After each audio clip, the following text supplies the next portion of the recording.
किसी घने वन में एक बहुत बड़ा शेर रहता था। वह रोज शिकार पर निकलता और एक ही नहीं, दो नहीं, कई कई जानवरों का काम तमाम देता।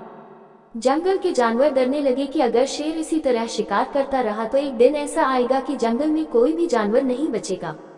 सारे जंगल में सनसनी फैल गई। शेर को रोकने के लिए कोई न कोई उपाय करना जरूरी था।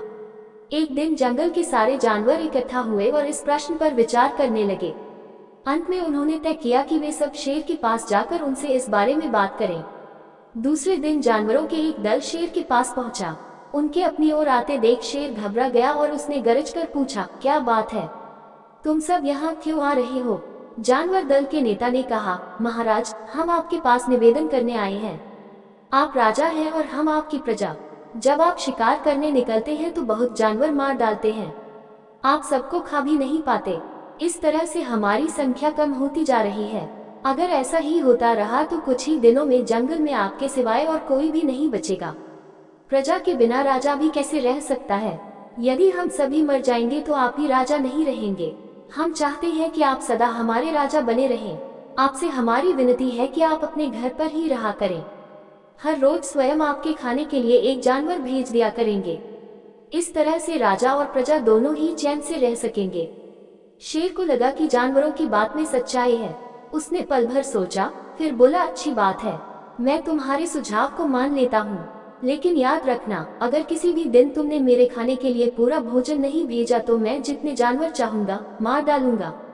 जानवरों के पास तो और कोई चारा नहीं, इसलिए उन्होंने शेर की शर्त मान ली और अपने अपने घर चले गए। उस दिन से हर रोज शेर के खाने के लिए एक जानवर भेजा जाने लगा। इसके लिए जंगल में रहने वाले सब जानवरों में से एक एक जानवर बारी बारी से चुना जाता था। कुछ दिन बाद खरगोशों की बारी भी आ गई। शेर के भोजन के लिए एक नन्हे से खरगोश को चुना गया। वह खरगोश जितना छोटा था उतना ही चतुर भी था। उसने सोचा, बेकार में शेर के हाथों मरना मूर्खता है। अपनी जान बचाने का कोई न कोई उपाय अवश्य करना चाहिए और हो सके तो कोई ऐसी तरकीब ढूंढनी चाहिए जिससे सभी को इस मुसीबत से सदा के लिए छुटकारा मिल जाए। आखिर उसने एक तरकीब सोची निकाली। खरगोश धीरे धीरे आराम से शेर के घर की ओर चल पड़ा। जब वह शेर के पास पहुंचा तो बहुत देर हो चुकी थी। भूख के मारे शेर का बुरा हाल हो रहा था। जब उसने सिर्फ एक छोटे से खरगोश को अपनी ओर आते देखा तो गुस्से से बौखला उठा और गरज कर बोला, किसने तुम्हें भेजा है? एक तो पिद्दी जैसे हो, दूसरे इतनी देर से आ रहे हो। जिन बेवकूफों ने तुम्हें भेजा है मैं उन सबको ठीक करूंगा। एक एक का काम तमाम न किया तो मेरा नाम भी शेर नहीं। नन्हे खरगोश ने आदर से जमीन तक झुककर, महाराज, अगर आप कृपा करके मेरी बात सुन ली तो मुझे या और जानवरों को दोष नहीं देंगे। वे तो जानते थे कि एक छोटा सा खरगोश आपके भोजन के लिए पूरा नहीं पड़ेगा, इसलिए उन्होंने 6 खरगोश भेजे थे। लेकिन रास्ते में हमें एक और शेर मिल गया। उसने 5 खरगोशों को मारकर खा लिया। ये सुनते ही शेर दहाड़ कर बोला, क्या कहा? दूसरा शेर? कौन है वह? तुमने उसे कहाँ देखा? महाराज, वह तो बहुत ही बड़ा शेर है। खरगोश ने कहा, वह जमीन के अंदर बनी एक बड़ी गुफा में से निकला था। वह तो मुझे ही मारने जा रहा था, पर मैंने उससे कहा, सरकार, आपको पता नहीं कि आपने क्या अंधेर कर दिया है। हम सब अपने महाराज के भोजन के लिए जा रहे थे, लेकिन आपने उनका सारा खाना खा लिया है। हमारे महाराज ऐसी बातें सहन नहीं करेंगे। वे जरूर ही यहाँ आकर आपको मार डालेंगे। इस पर उसने पूछा, कौन है तुम्हारा राजा? मैंने जवाब दिया, हमारा राजा जंगल का सबसे बड़ा शेर है। महाराज, मेरे ऐसा कहते ही वह गुस्से से लाल पीला होकर बोला, बेवकूफ, इस जंगल का राजा सिर्फ मैं हूँ। यहाँ सब जानवर मेरी प्रजा हैं। मैं उनके साथ जैसा चाहूँ वैसा कर सकता हूँ। जिस मूर्ख को तुम अपना राजा कहते हो उस चोर को मेरे सामने हाजिर करो, मैं उसे बताऊंगा कि असली राजा कौन है।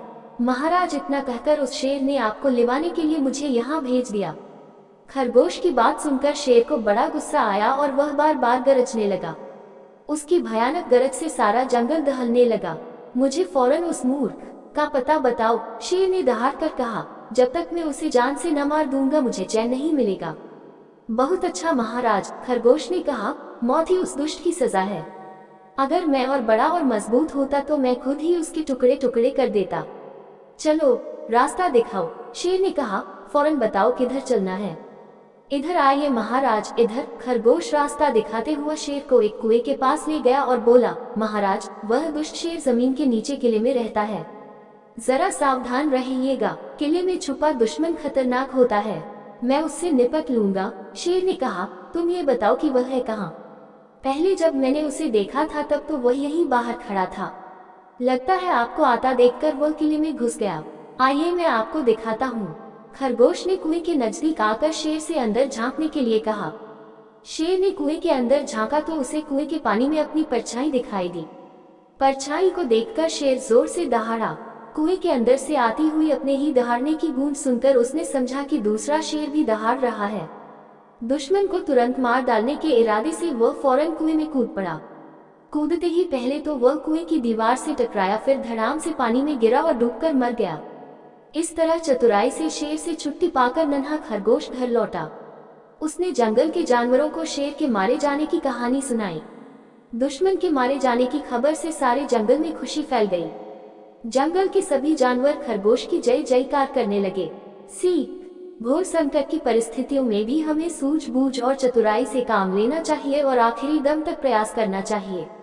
सूझबूझ और चतुराई से काम लेकर हम भयंकर संकट से उबर सकते हैं और बड़े से बड़े शक्तिशाली शत्रु को भी पराजित कर सकते हैं।